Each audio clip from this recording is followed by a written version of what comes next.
Good morning and good afternoon, everybody, and welcome to our second in our 5-part webinar series exploring security and critical infrastructure. Today, we are focusing on cybersecurity, and no doubt anybody who's been looking at the news recently knows what a big challenge and what an ongoing issue cybersecurity and cyber risk is. I'd like to begin by acknowledging the traditional custodians of the land on which we meet today, and pay my respects to the elders past and present. I extend that respect to Aboriginal and Torres Strait Islander peoples here today. I'm joining from Brisbane, the country of the Turrbal and Yugara people. Welcome, everybody. I'm Dr. Gav Schneider. I'll be moderating today's session. We have a great lineup of speakers and a very, very broad subject matter to cover.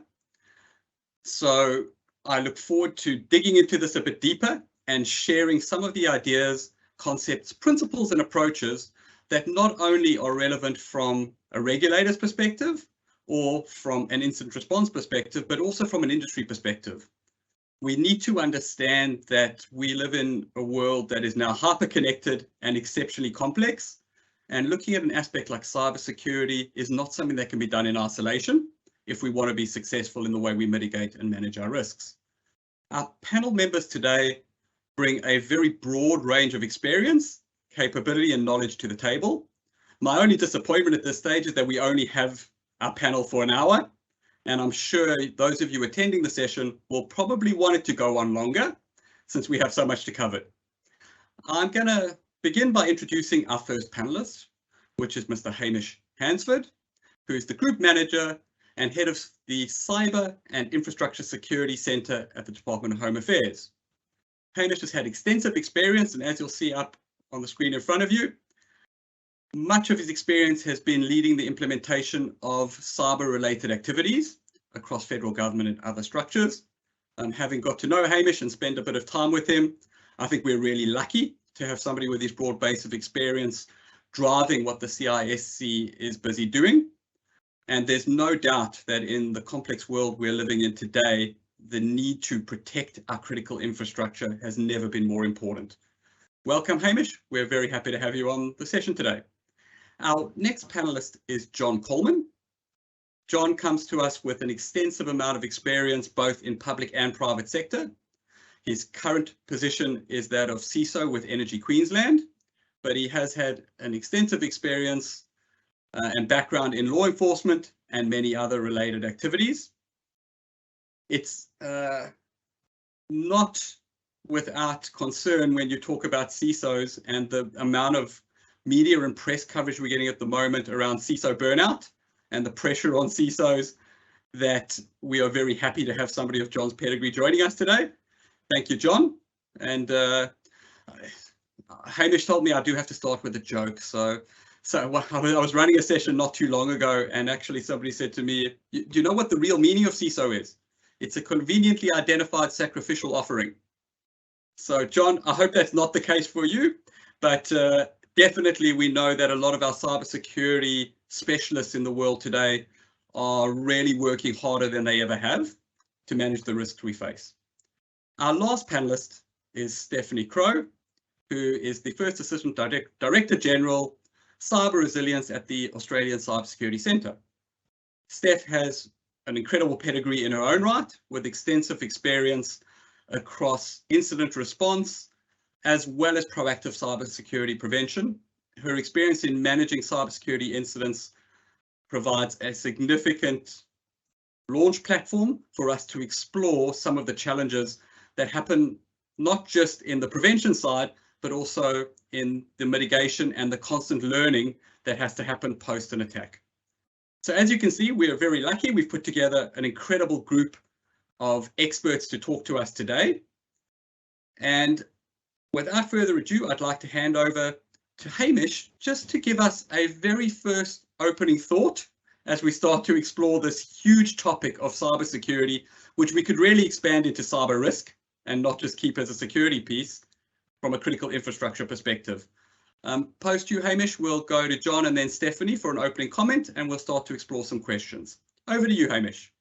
Well, thanks so much, Gavin. I promise you we won't play state of origin between Queensland and the Australian Capital Territory between John and you and Steph and me.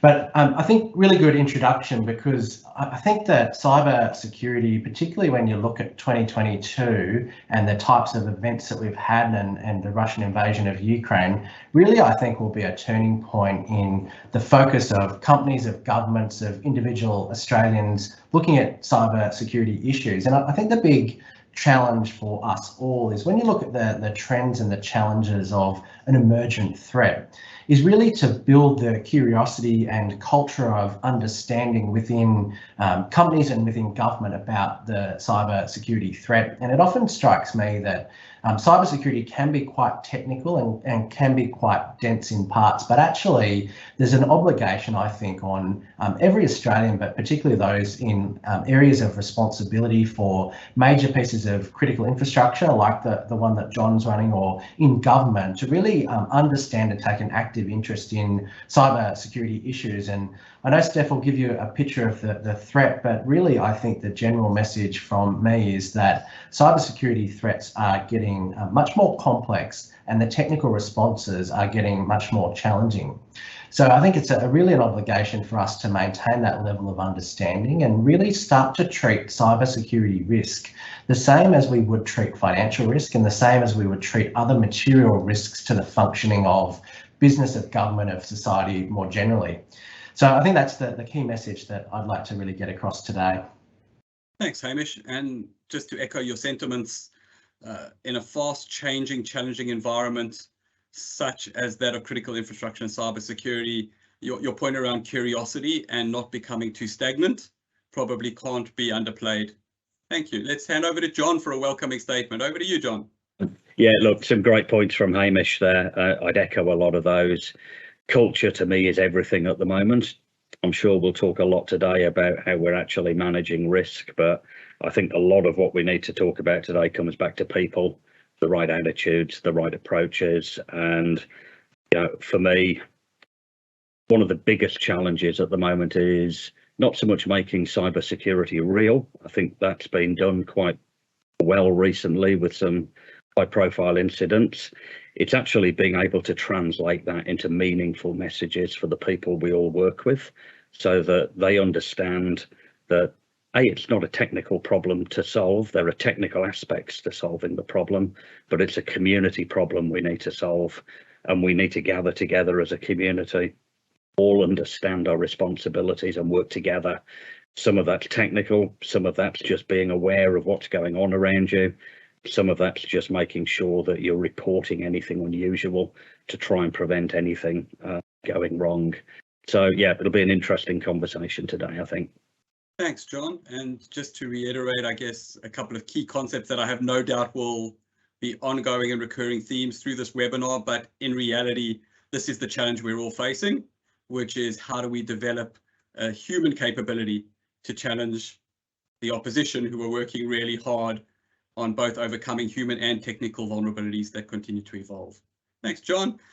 Steph, thank you for joining us. Over to you. I know we're hot off the heels of the ACSC's threat report being put out, so a lot of information out there. For those of you who are tuning in, we will be sending you a link to download that threat report. It's an incredible piece of work and has become a valuable reference tool for anybody managing business risk, not just in cyber. What are your opening thoughts, Steph? Thank you, Gav. I guess my opening thoughts are in the context of the threat that we're now seeing in Australia. It's going to keep evolving, keep changing. Technology is in being incorporated into networks at an accelerating speed that we haven't seen before.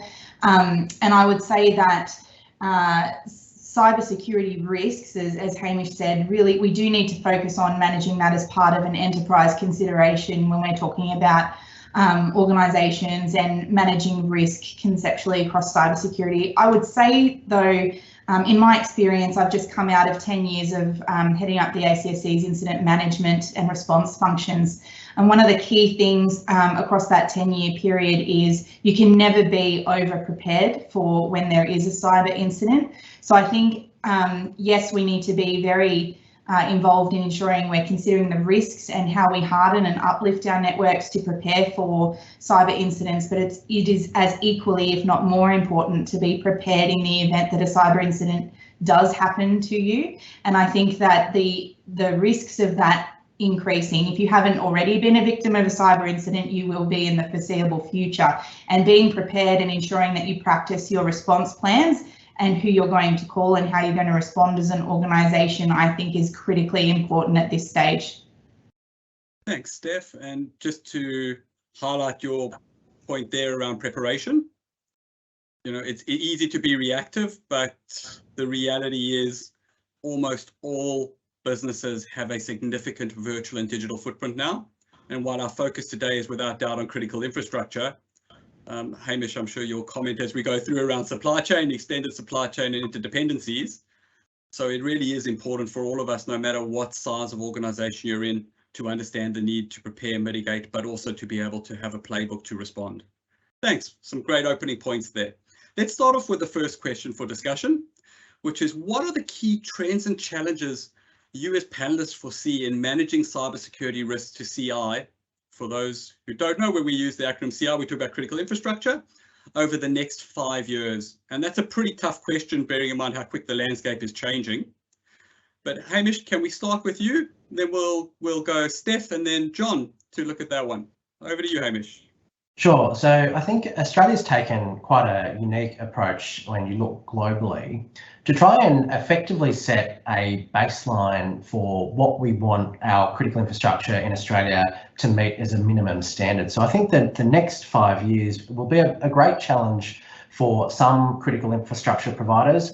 Some are already meeting and exceeding a baseline level of cybersecurity, but really building that maturity, given the threat environment, given the types of threats that we're facing, to build up really genuine risk management programs, risk management approaches, which take into account how enterprises and critical infrastructure is trying to meet a baseline level of network security, cyber security, but then really thinking about risk more generally. And you asked about supply chains, and they are increasingly fragile and ones that I think when you look across Australia, so many of the critical infrastructure providers I talk to are increasingly looking at supply chain issues, setting up teams, really looking at how do we make the most secure infrastructure asset, particularly from a supply chain perspective. And I think that will increase in complexity, particularly over the next 5 years. With those baseline requirements and noting the high level of maturity that some critical infrastructure providers already have, I really think that there will be a strong discussion for boards and CEOs to really balance the risk with the cost and investment. And I think that's the mature state that I think will be the greatest challenge to really meet, is putting genuine decisions to boards and CEOs for investment in different areas that really calculates at a granular level, for X investment, you get to mitigate this particular risk, and really building that culture of understanding at the board level and at the CEO level. And I think that's a strong area of maturity that we will really see as a great challenge and a great opportunity as well over the next 5 years. And hopefully the framework through the risk management program in particular, but more generally across some of the industry standards and best practice examples across Australia, I really think that they're the frameworks which will underpin and enable the success for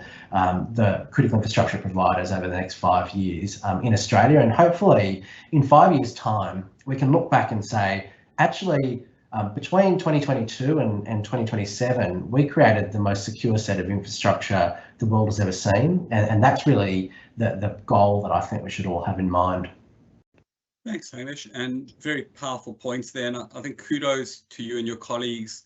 It takes a lot of courage to roll out regulations that are risk-based and need to be interpreted by the organisation based on their own risk understanding and exposure.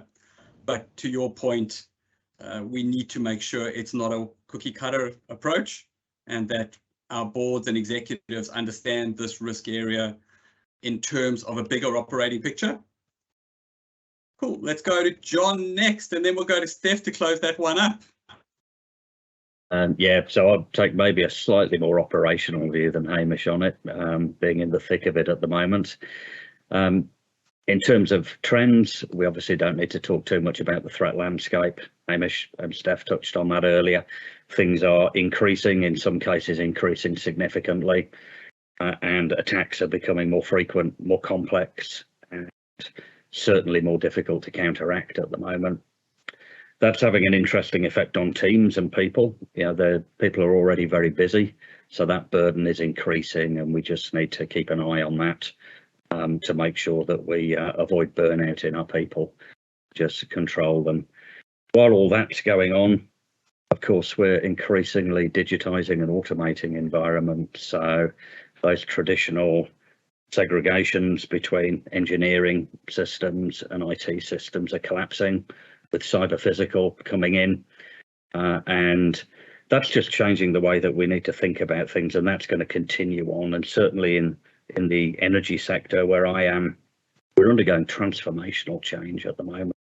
Traditional generation and distribution is now being overlaid with renewables, wind, solar, rooftop solar. So, we're starting to penetrate into people's households, and that trend is going to continue. Electric vehicles bring another facet. So we're moving from what's quite an understood network at the moment to a very, very complex, changing environment. So more and more, we're going to be looking at cybersecurity at scale, how we actually manage telemetry and manage information coming in and make decisions at massive scale. So, when we're talking 250,000 IoT devices, third-party connections, etc., that all starts to get a little bit interesting in terms of how we do that. There's some great opportunity there, though, to do things well and do them right. And, that opportunity to become a leader in how we secure critical infrastructure environments and the associations around them is really a great opportunity for us.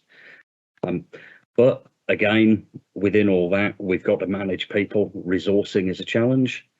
The skills that we need are increasingly hard to come by, and that trend certainly isn't going to slow down in the immediate future. So a little bit of work and a little bit of lateral thinking there on how we challenge some of that.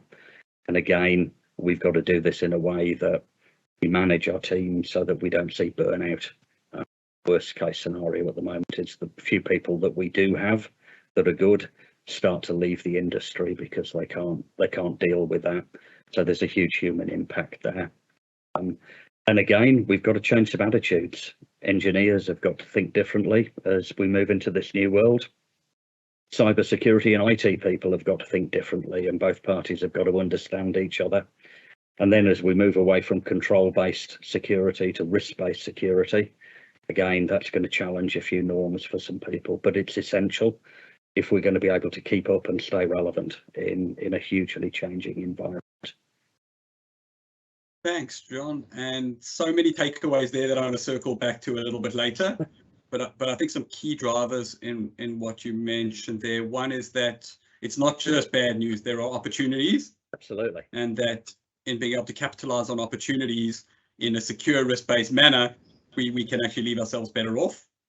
And then I think a big point you raised there, in 5 years from now, the landscape, particularly in your energy sector, will look quite different. And being able to forecast what we need to do there is going to be an interesting challenge. Yeah, exciting times. Thanks. Steph, 5 years from now, or over the next 5 years, what do you see happening, particularly with the CI lens in mind? Yeah, so I guess from my perspective, and I echo everything Hamish and John have both said in terms of where we want to be in 2027, from the perspective of the Australian Cybersecurity Centre, the biggest thing, and you will see in our annual cyber threat report, is keeping pace with the threat. How do we ensure that CI entities and our most critical assets are ahead of the game? A lot of the time we're seeing public vulnerabilities that malicious actors are exploiting within 24 to 48 hours now. The Microsoft Patch Tuesday monthly thing that we used to see is now a thing of the past, and ensuring that everyone is prepared and has their processes and systems in place to be able to protect themselves within that really short time frame, I think is going to be critical. And now that we're seeing cyber criminals in particular organise their activities, they're looking for opportunistic ways to get into networks. So those public vulnerabilities, misconfigurations and reuse of credentials that have been published online are some of those things that I think is going to be very challenging for critical infrastructure to stay ahead of. I would also say that understanding where operational technology interfaces with IT environments is going to be one of those things from an operational perspective we're going to focus a lot with critical infrastructure entities on, because that's the way that most malicious adversaries are trying to get into those operational environments to cause some of those disruptive efforts that we're worried about.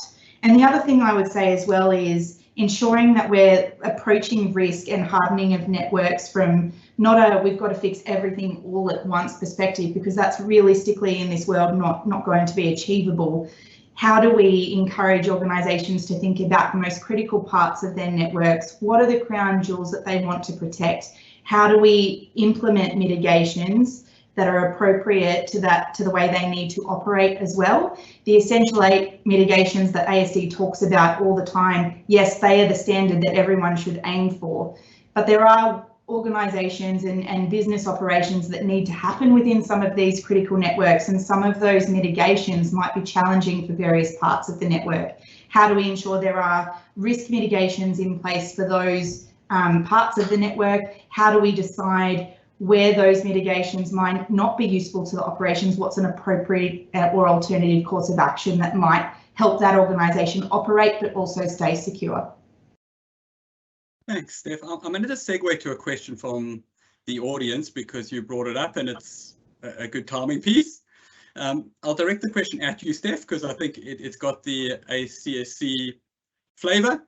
It's interesting that on the one hand, Hamish mentioned increasingly sophisticated attacks, but really when you look at the recent high-profile incidents, they've been pretty basic hacks. Good old ASD Essential 8 would have probably stopped them. Would you agree? So the Essential 8 mitigations do protect organisations. If you have the highest level of maturity, 90% of the incidents the ACSC deals with could be mitigated with implementation of those Essential 8. I go back to my previous point, where entities can't employ the Essential 8 to the highest maturity because of the way they operate, or because they need to have software on their network to enable them to get after their business. That's where our advice from the ACSC starts to really get into how do we support you to effectively risk manage and put in the appropriate security control you need to protect but also continue to operate. I think that's the key distinction I would highlight, because a blanket Essential 8 will fix everything does not apply to everyone. There are networks out there, for example, science and technology institutions need to have access to various types of software to get after their research and the objectives they're trying to achieve through their business. And sometimes when you look at the Essential 8 in isolation of what they're trying to do to operate, it might not be a one-size-fits-all, and we recognise that here at the ACSC. So I would say that, yes, if generally the Essential 8, 90% of incidents are mitigated if those high maturity levels are implemented. But I would say, again, this goes back to Hamish's earlier point around the risk management program, and aspect of that needs to be considered with a level of how do I operate in the context of the highest maturity level, but also enable my business or organisation to still function and operate the way it needs to. Thanks, Steph. And I guess to segue that, those who have done a bit of work and reading into ACSC's guidance will always note that confidentiality, integrity and availability triad as one of those critical pieces that needs to be interpreted on a risk basis for each organisation. So thanks for covering that, Steph. Makes a lot of sense. Let's shift. Here's one for Hamish. Why is it important that CI owners and operators report major cyber incidents to government? I know this was a contentious issue early on, but no doubt in the current climate, something really important, bearing in mind we all have to work together to solve problems. Thoughts, Hamish? Certainly. Well, first point I think is that it is now in legislation and a legislative requirement for the majority of critical infrastructure from 8 April with a grace period out to 8 July. So now there is a requirement under law to report either a significant or otherwise relevant impact on critical infrastructure from a cyber incident.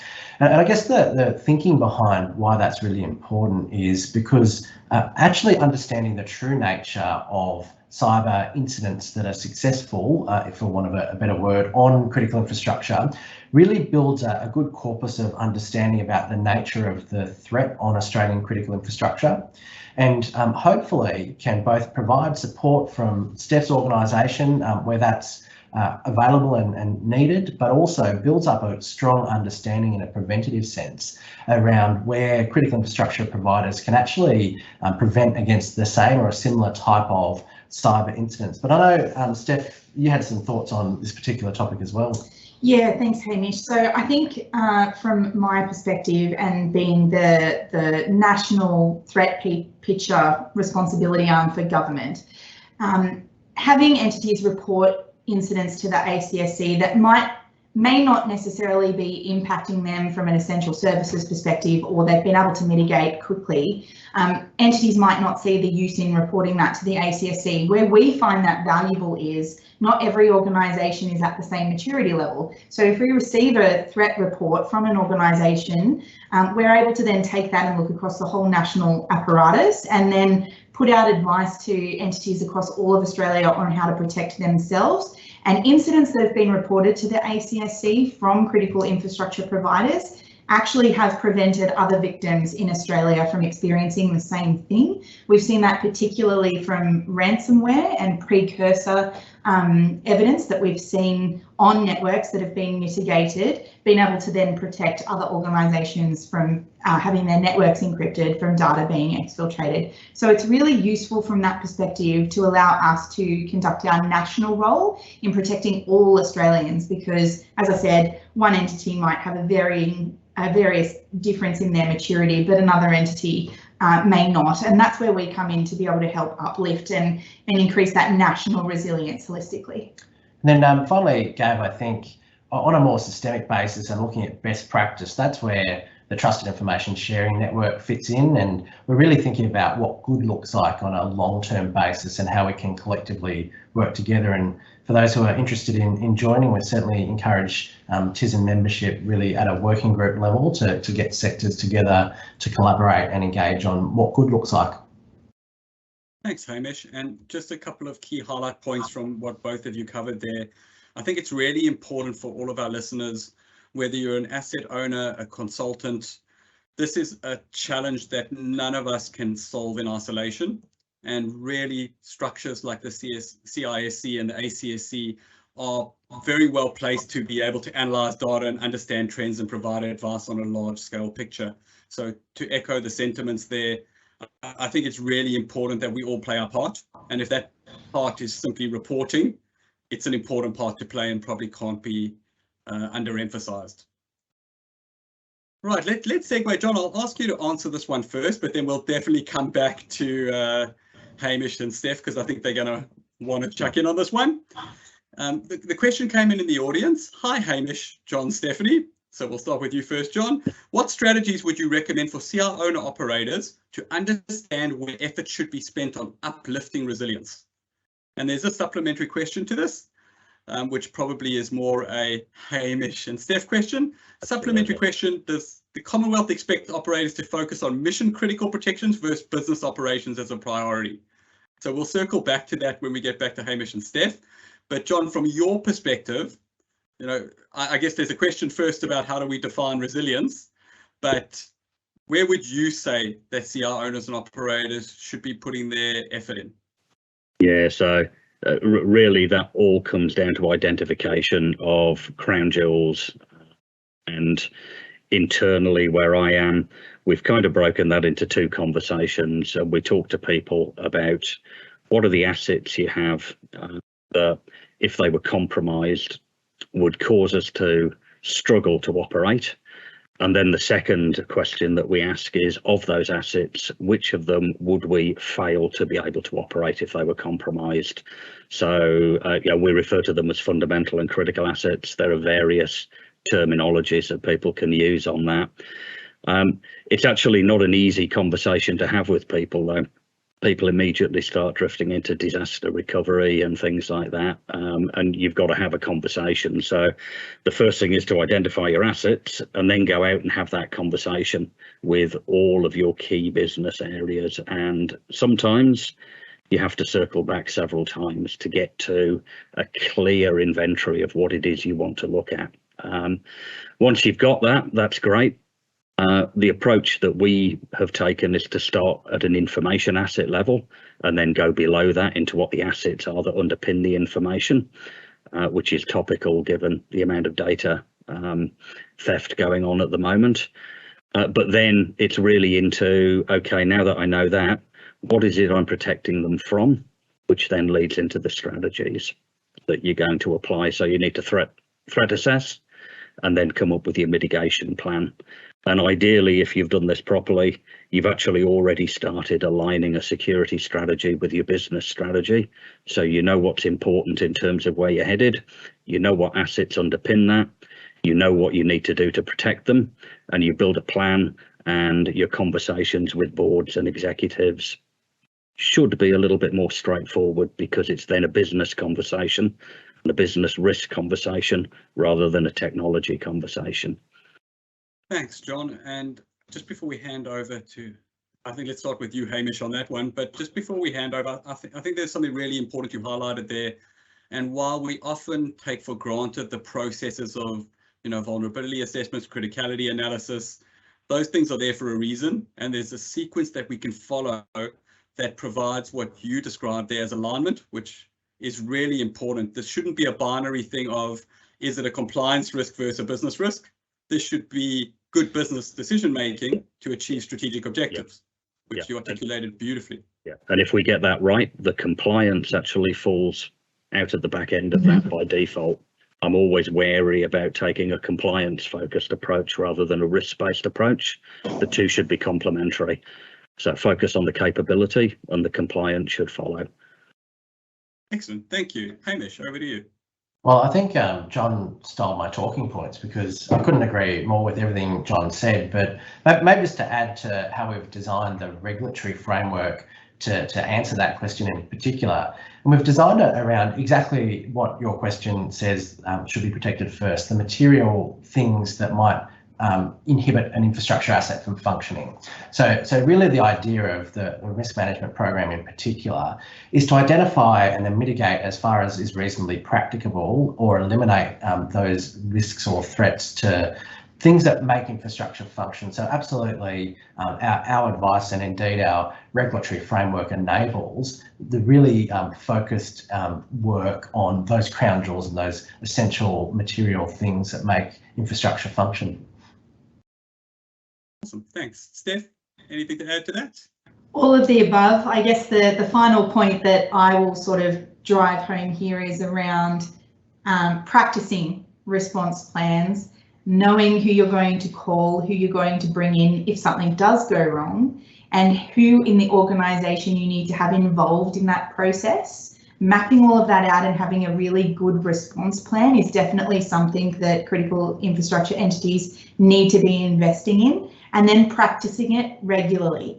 That is the key, not just developing plans and putting them on a shelf, actually taking them out, reviewing them and practicing them on a regular basis. Entities that we've had in the middle of incidents that have those robust plans and have practiced them have responded and recovered and fought through an incident really, really quickly. And those that haven't practiced will eventually get there in the end with a lot of support, but it takes a lot of stress out of the process when these things do go wrong. So that would be the other thing I think I would add to all of the excellent points from Hamish and John. Thanks, Steph. Let's keep going with you. Earlier, John spoke about culture. Right, from your perspective, having looked at so many incidents and failures over the years and focusing now on a preventative approach and a proactive approach, how, from your perspective, do you build a culture of cyber awareness within an organisation? Yeah, so it starts right at the top in my view. So being in there with the board, talking to them and helping them ask the right questions. I think cybersecurity previously has been thought of something really too technical and too complex to try and understand. My actual observation is that the board doesn't need to understand the technical complexities, but they do need to know what are the right questions they need to ask of their IT staff and their CISOs. So I actually would say that it comes right from the top, and making sure that you have that risk management approach embedded in that board structure and the support of the board for the staff that are working for them, down to the CISO level and the staff that are involved in these really complex tasks. Frankly, I have been really focused over my career in communicating to those people that if they do experience a cyber incident, they shouldn't automatically go into the cultural perception that it's their fault and their failure, because actually you learn a lot by going through an incident and actually learning about what controls you need to put in and lessons learned to help you navigate through a more complex incident in the future. And so actually, I would say that from a cultural perspective, we all have a responsibility to ensure that when we are working with CISOs, with technical staff and with people involved in that cybersecurity response and resilience process, that when something goes wrong, it's actually not a blame game. It's actually, how do we get better at this and how do we share our lessons learned to strengthen the community as a whole? Thanks, Steph. And, it certainly seems like the ACSC is walking the talk and proving that it's not focused on blame, but really there to help support and drive recovery. And I know, Hamish, from what you've been sharing, your aim is uplift and maturity. If we start looking at how some of these things come together, how does the CISC help critical infrastructure owners and operators keep their data and operations secure? Well, in two ways, Gav. First way is really we take our role as a national coordinator of the protection of critical infrastructure very seriously. That's the reason why we have, for 20 years now, continued the Trusted Information Sharing Network to really enable best practice discussion. And so, and I think that's a really important way that industry can lead discussions both within their sector, but I think more importantly between sectors. And over the last couple of months, we've set up a data processing and storage working group, which really is looking to underpin and collaborate with other critical infrastructure providers to work out actually how can they contribute to the overall protection of Australia's critical infrastructure, and they're up for the challenge. So that's the first way. And the second way is really setting the enabling infrastructure in terms of the legislative infrastructure. We're one of two jurisdictions now, the other being Germany, unless someone can prove me wrong in the chat, that have legislated data processing and storage to be critical infrastructure. And so the very nature of data as a modern utility and data processing is a core enabler of our business community, our individual lives, is now critical infrastructure in a legislative sense. And then really looking at how businesses can look at the protection of data, that's really critical to implementation of the risk management program when that occurs, and really looking at data as a material risk and business critical data that's protected potentially by some of those critical infrastructure assets in the data sector. Awesome, thanks, Hamish. And just a quick note to our audience members, thank you so much for sharing your questions in the comment box. We're up to about 27 there, and I'm wading through them, but noting we only have 20 minutes left of the webinar, we're probably not going to get to many of them. Shorter answers is what you're saying, I think, Gav. I would encourage our listeners, though, please note this is only the second of 5 webinars we're running, and we will be exploring topics around all hazards, environmental security, physical and personnel security, as well as risk-based supply chain risk mitigation strategies and some of the other pieces in future webinars. But please do continue the questions going, and I have no doubt both the ACSC and the CISC will be more than happy to engage if you reach out directly with some of the questions you've got there. Capitalizing on the fact that we've got such an experienced panel, John, having worked in both public and private sector, what are some of the practical things you've actually implemented that have had a direct increase in cybersecurity capability and maturity? Without giving away your secret sauce. Yeah, no, we've touched on some of that already. I think probably the first thing to say around that is it's really around trying to bring back a focus on the basics. It's very easy to get excited about new products, new tools, new ways of working. Actually, a lot of this comes down to some of the basic mitigation strategies we have. We talked about Essential 8. In my field, we have AES CSF as a guiding framework, which is underpinned by a whole bunch of other standards. So it's really around just bringing things back to the basics and bringing sanity to a conversation, which is often increasingly fraught, and occasionally there's a little bit of hysteria in it. So, really there's nothing too clever there. I touched earlier on, an awful lot of this is just bringing people back to, do you understand what is required for your organisation to run? Do you understand what threats it faces? Do you understand how to protect it? So have you identified your critical assets? Have you threat assessed them? Have you built a plan based around that? Have you aligned that to a security strategy that's understandable and is aligned with your business objectives? That seems to be a default in virtually all the organisations I've worked in, is going back to those basics and going, are we doing the right things? So, unfortunately, if you talk about secret sauce, that's often it. Just go right back to the basics. Where are we? Are our controls sufficient today when we run a risk lens over them? And if they're not, what are we going to do about them? A couple of key things for me. A lot of places I've worked, we've needed to make some structural change to get proper focus. Quite often people are not well structured, so you don't have a clear focus on detection and response, as an example. That's buried in other areas. It's really important to bring that out. And to Stephanie's point, the really important thing there is not only detecting things and having a plan, but actually building a scenario where that response plan and all of your playbooks are being tested relentlessly. And a combination of desktop exercises right through to exercises involving the board is so important, so that some of those initial conversations have happened. And also, so there's some familiarity. So a whole bunch of stuff there. Culture we talked about. A lot of people don't place the importance on people as a mitigation, or certainly as much as they do. And actually just building a multifaceted program is something that's been needed in a lot of places. So you appeal to everybody.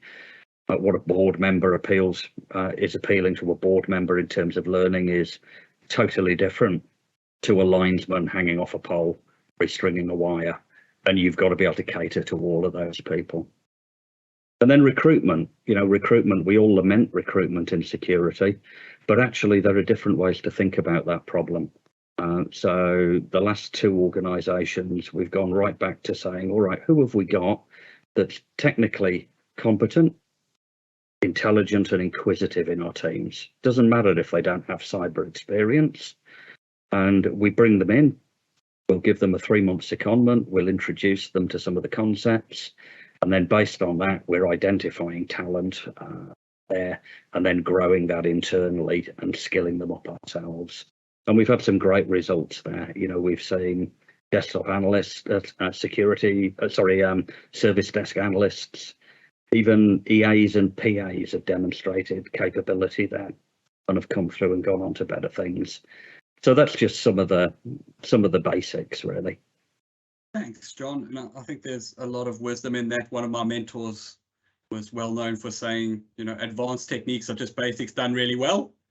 And sometimes, particularly in the world of cyber, I think we can be looking for the one mitigation to solve all. And really, if that existed, we would not be going through what we're going through. And I don't think the ACSC nor HAMISH's division would have had to be as robust in what they've done.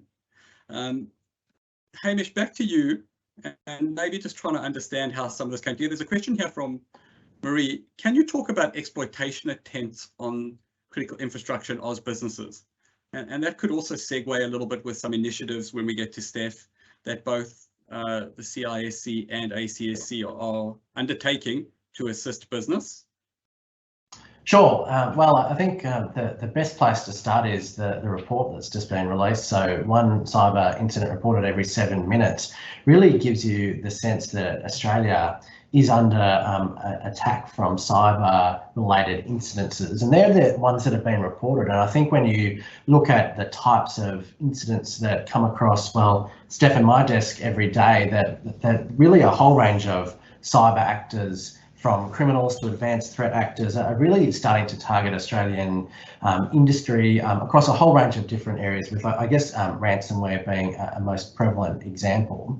But I think that kind of looking at the threat picture really just gives a sense of the dynamic environment that we're operating in. And we had a question before around the sophistication, and I think the sophistication of criminal actors really does result in a higher volume, but also a higher level of attacks on Australia. And really, when you look at some of the advanced actors, they're the ones to really worry about. And looking at basic hygiene really does prevent so many attacks, and really is the starting place, and really the starting place for what we're trying to do as a country to at least, in a very euphemistic sense, lock the doors so that threat actors can't get in the first place. Thanks. I might just add to your points, noting that you're stealing my talking points now, Hamish. We're great partners in crime. I think something that I would just mention in terms of the threat and how it's evolving, we've seen Australian organisations exploited, as Hamish says, from sophisticated adversaries through to the cyber criminals. I go back to my point around public vulnerabilities and being able to be in a position to patch really quickly. The biggest instances of Australian organisations being compromised writ large are through those public-facing vulnerabilities. So folks might remember Log4j and Microsoft Exchange. Those kind of public-facing vulnerabilities that make it easy for any adversary to exploit in the first instance is kind of the biggest issue that we're experiencing in the threat environment. You'll have a cyber criminal exploit one of those vulnerabilities for a different purpose to a state actor, and a state actor, once they're in, might do very different things in terms of trying to gain access to alternative parts of that network than a cyber criminal might necessarily do. So I would say that in terms of, looking out for how we get after basic security implementations and thinking about how we address some of these challenges, a lot of the adversaries are going after the same initial access vector vulnerabilities or getting into networks potentially through non-sophisticated ways. What they do after that might be different, and that's how we, from a risk management perspective, kind of tailor our advice. On the ransomware front, it will be no surprise to anybody that we're now seeing an evolution of ransomware actors not only encrypting networks to cause disruption, but they're now seeing a very useful and I guess higher rate of ransomware return payments by also throwing the second threat at the organisation, which is we're going to release your exfiltrated data publicly unless you pay. So they're doing now a two-pronged pincer move.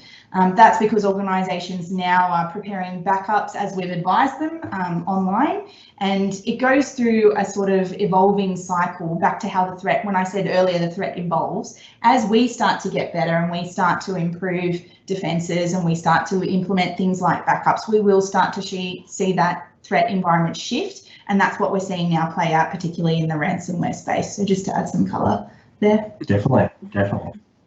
Thanks. That's the part I'm saying, the technical response. I would also say that in terms of the incidents affecting organisations, we're seeing the impact of those incidents increase in severity. So while we might not necessarily have had more incidents that we've responded to over the last 12 months, the impact and severity of those incidents is getting worse. So by causing disruption to essential services, release of data, a lot of that is playing out. You will have seen all the media reporting about that. So that's, I guess, what's impacting organisations too. Definitely. And you wouldn't leave your keys in the car with the engine on, so let's not do the same in the online world. I'm glad you didn't have that metaphor. That's good. I'm trying to keep it real. Great analogy there, Hamish. And I think part of the challenge we've got too is that most of us now in the business world are digital migrants, and the virtual world is still something we're all learning, and it's changing so quickly around us that it makes it quite difficult and complex to have a one-size-fits-all approach. A question and comment's been made, and we've only got about 10 minutes left, so it's an interesting segue to go down, but I think we should. which is along the lines, I wrote an article about 9 years ago of something we called the reactive security safety spending model, which kind of went along the lines of organizations don't do anything, so they're vulnerable. Something bad happens, so they throw money and resources at the problem. Because they've thrown money and resources at the problem, they can mitigate and manage the threat. Therefore, nothing happens. So over a period of time, they strip away those resources until they become vulnerable again, and it just becomes a cycle of pain. Right. How do we make sure that organizations who do an excellent job at mitigating threat are able to constantly, one, justify the ROI, and two, ensure that there is effective kudos and understanding from the executive leadership that their money spent is actually what's achieving that objective and it's not coincidental? Maybe we throw that one to Steph first, and then we can go John, and then Hamish to button that one up. Delighted, because now they can't see all my talking points. So I would say, you know, in terms of, you know, how we get after this, again, it's around practice, practice, practice, and how we communicate messages up to the board members or the senior responsible officers within the organisations that we're working to. So, for example, if you're doing a board meeting and you've scheduled in regular cyber scenarios and exercises to highlight risks, the more you're having that active conversation around we can't lose investment in trying to harden and making our networks more secure. I've seen organisations being very successful where they've briefed upwards quite regularly all of the things and threats that they've been able to mitigate, and not as a consequence had to invest anything in sort of the recovery effort or the response effort.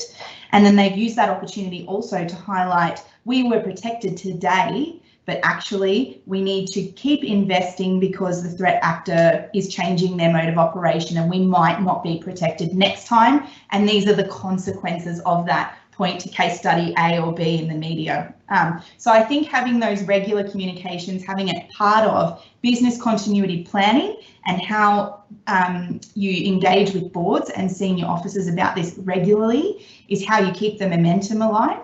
And I've been at board meetings recently where some reflections have been, we haven't heard anything from our cyber, you know, folks for a while. What's happening in that space? Those are the kind of challenges boards, I think, have if they lose sight of what the actual threat is and how it's evolving, and that they were protected today but not tomorrow, then you'll start to lose that momentum in investment. Thanks, Steph. Some really good, useful takeaway points there that can be applied in practice.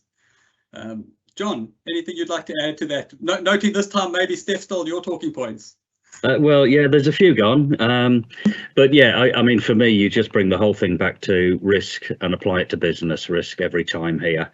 So you build a program of work based on risk, you report on its effectiveness regularly at the board level, along with intelligent metrics, so that they have a very clear view of what they've invested in, how it's performing, and how it's mitigating the threats that we're seeing attacking the organisation. Log4j, which somebody mentioned earlier, was a great example for us. We just finished a whole bunch of control remediation work, and we were able to demonstrate to our board that we were remediating and controlling Log4j attacks in real time, which we would have been unable to do 12 months earlier. And that led into a whole flow-on conversation then around what else we need to do around protecting the organisation from software threats beyond just simple patching. It goes the other way though. You've also got to look inwards. If people don't think that we're achieving anything, then our own teams start to become disillusioned and complacent. So it's really important to celebrate internally the things that you're doing and the results that you're getting as well. Thanks, John. And Hamish, handing to you to kind of put that together. I think from your perspective, heading up the centre as you do, there's a significant drive for the entire uplift of CI and security across Australia, not just in one domain or one sector. But any advice, closing points or thoughts you'd like to add to that? Yeah, sure. We're trying to set the framework to have a relationship between security managers, CIOs, CISOs, CTOs and the board through the annual attestation process and trying to get the board in the game, and hopefully that will both assist people on this call, but also boards across Australia to really have that in relationship and really in a formal sense. Hopefully we're facilitating that outcome. But I suppose a more sharper comment is one area to focus the mind is to get a CEO or a board to sign off on the statement to customers apologising for a breach of data or a stoppage of a system, and really get them to think about what the worst case scenario is to sharpen the mind. Excellent, thank you, Hamish. Conscious of time, maybe a minute each with one closing takeaway that you'd like the audience to remember. There've been too many for us to do everything. So why don't we start with John this time, then go to Steph and Hamish with a final takeaway comment. Yep, really quickly from me, make sure that the conversations you're having are in business language, not technical language, and that they're aligned with your business outcomes. It will make life so much easier in getting to the conclusion that you need. And the second point from me is people. Never underestimate the role of people, both in how you protect yourself and how they can be used as a last line of defence. Thanks, John. Steph? Nice closing, John. I will add a reminder to everyone to exercise, practice, whatever word you want to say. Please make sure that you're doing that, both at a working level, but also at the senior level. I think it's really important within organisations to know your roles and responsibilities internally and also what you're accountable for. And then the last thing I would say is if you need any advice or assistance from the ACSC, please go to cyber.gov.au. We've got a whole range of advice and material that can be used. And if you are a critical infrastructure entity, please sign up to our partnership program if you haven't done that yet. And you can also contact us 24 hours a day, 7 days a week on 1300 Cyber 1. Thanks, Steph. Hamish? Well, maybe I'll just offer a challenge as a concluding remark, because by virtue of turning up today, you're interested, you're engaged, and you're seeking to enter the national discussion about the protection of critical infrastructure today from a cyber perspective. But not everyone's like you on this call, and really I think the challenge on all of us is to try and be the catalyst for change and to try and build that curiosity and really circle back to where we started in those who aren't on the call. Thanks, Hamish. Very powerful message there. And it certainly echoes the sentiment that this is a problem bigger than any one agency or any one structure of government or one critical infrastructure sector can deal with alone. And the need for us to work together has probably never been more important, nor more urgent. And all you have to do to remind yourself of that is look at the news. So I think when you started working on the updates to the SOCI legislation, some people might have thought it wasn't necessary. I'm pretty sure right now everybody feels it's exceptionally necessary, and it's how we do it in a more efficient, structured and beneficial way. So from my side, thank you. I think the challenge we've got now is looking at how many questions were asked. We probably need a series of cyber webinars just to answer the questions we had. But for those of you who did tune in, thank you for your time. We know it's valuable. And if you took just one thing away from this webinar, that's time well spent. I know I took several things, and it's an ongoing challenge for us to keep our minds open and not fall prey to the mentality that we've got it sorted, because that's probably when the biggest vulnerabilities will start to manifest. So a huge thank you, Hamish, John and Stephanie, for your insights and time today. Thank you for the open and direct way you shared many useful hints and tips, but also explained the motivation behind a few other things that are happening. For those of you who would like to share this webinar, you can use your digital ticket to download the recorded copy. Please note the next webinar will be on the 2nd of December, and the topic is around environmental security, which is going to be looking at the all hazards-based approach and the requirement to make sure that when we tackle security risk, it's not being done in a one-dimensional methodology. From all of us at the webinar team, thank you so much for participating, sharing, and helping us tackle the challenges. Take care, stay safe. We'll see you on the next webinar. Thank you, everybody.